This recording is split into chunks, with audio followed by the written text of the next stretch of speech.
This is the fun video. This is the video about rivets where I inspire you, or I hope to inspire you, on where to add rivets onto your handbags.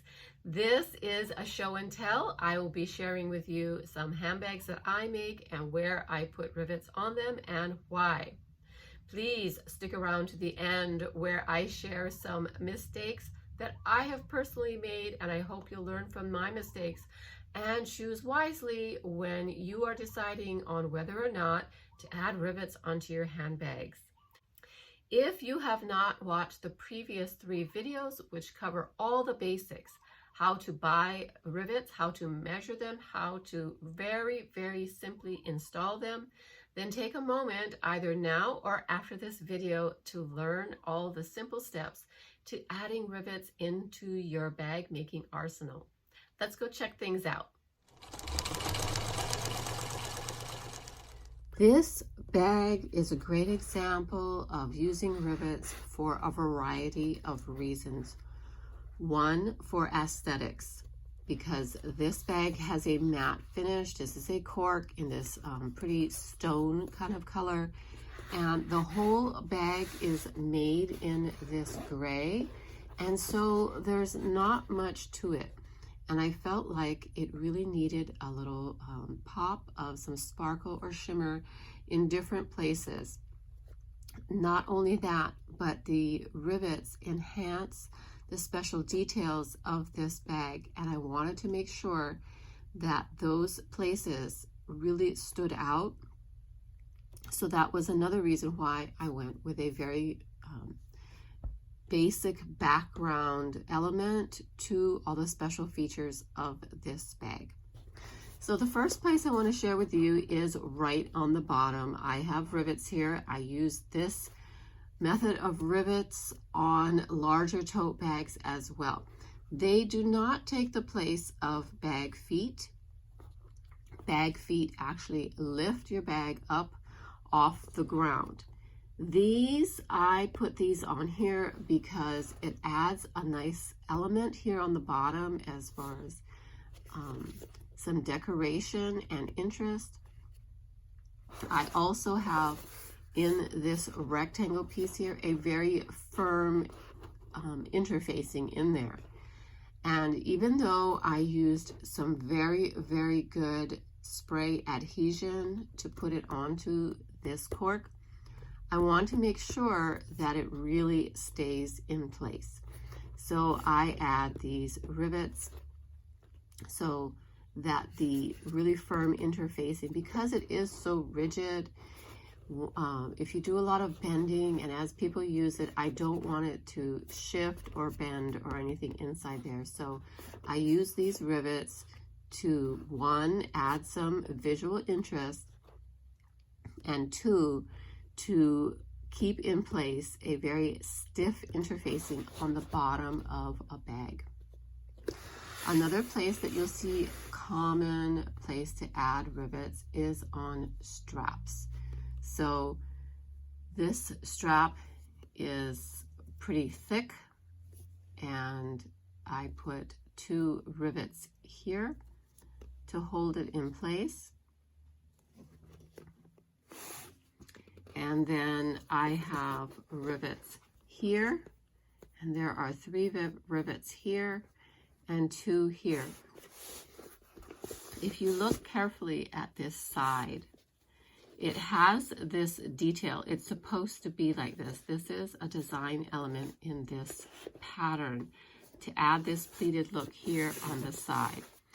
If I had put a print or something here, all of that hard work and that design element would disappear.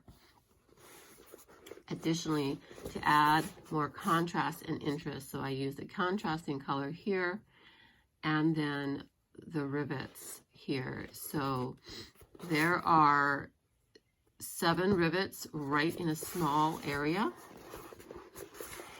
And because they are actually working rivets, meaning they have to hold something in place and withstand usage and pulling, they do need to make sure that you have the right size and the right post length so that they're really in place, sturdy.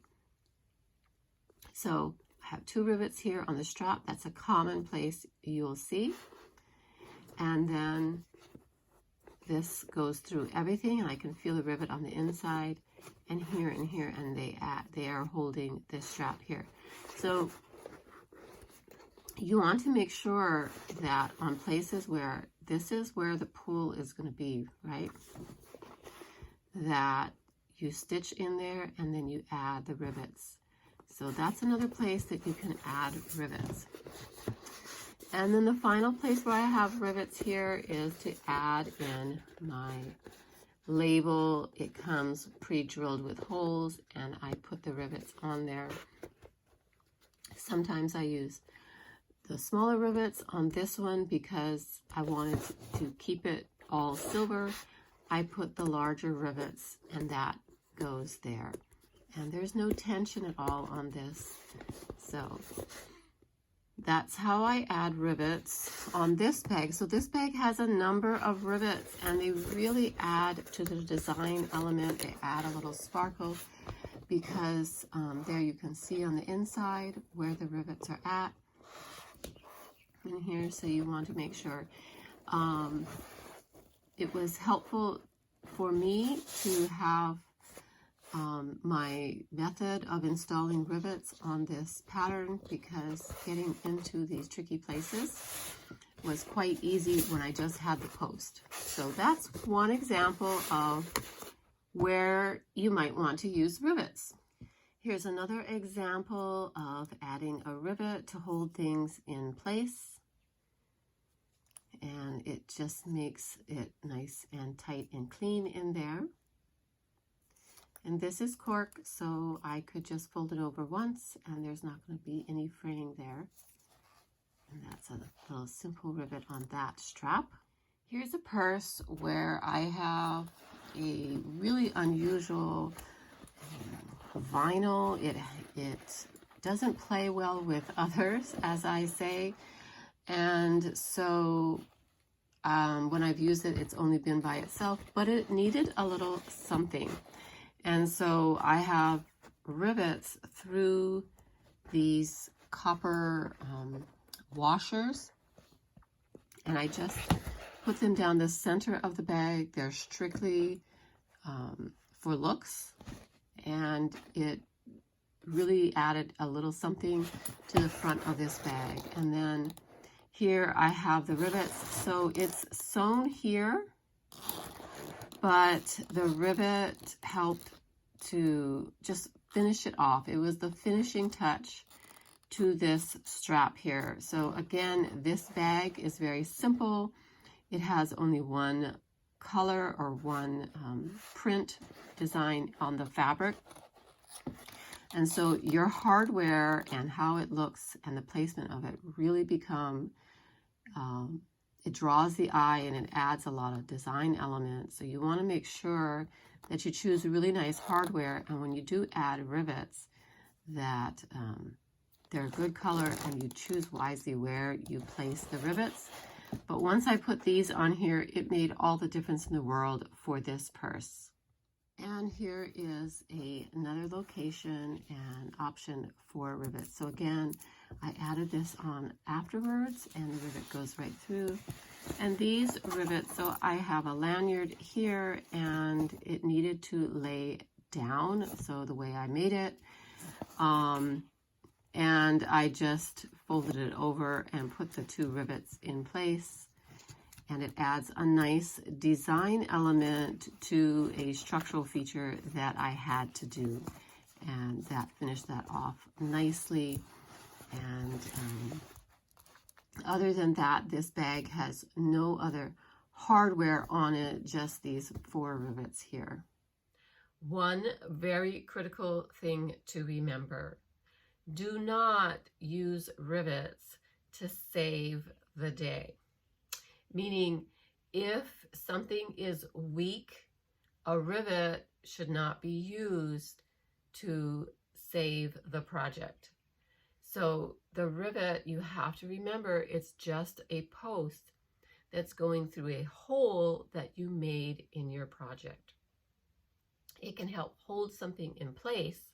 However, if there is a lot of movement like this, for example, in a strap or in a flap that is constantly being opened, and if you have to not just flip it open, but to pull, and if all that tension and pulling is on that rivet, it is not enough to reattach a weak strap.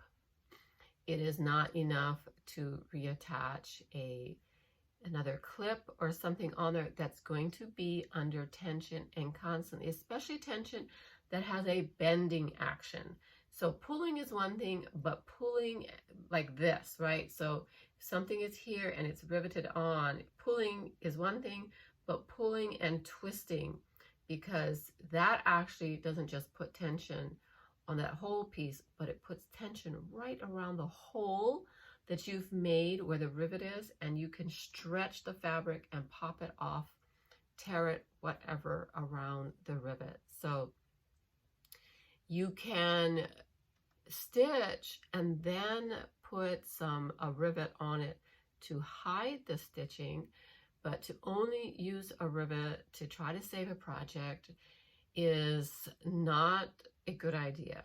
I know from experience, because I was lazy and on some things that I was just doing for the first time or experimenting with, and I made a mistake or something, and then I tried to do that afterwards.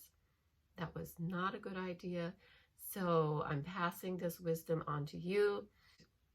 You'll know, you're a smart sewer. You will know that that's not the right thing to do. So that's my tip for where not to put rivets and when not to use rivets on your projects. But you know, sewing is an adventure, and try it, see it, and you'll learn exactly the limits of the materials that you're using or the hardware that you're using.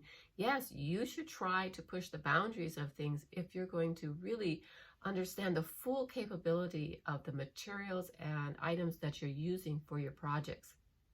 You may find some breakthrough on something that you've been doing, and that you can change up your process, or you can add different things to your creations. And that is the wonderful thing about sewing and being a maker. Be a maker, not just follow the directions and set it aside and move on to the next project. Make something that's your own. Design and create something that's your own, and learn from all the things that you do.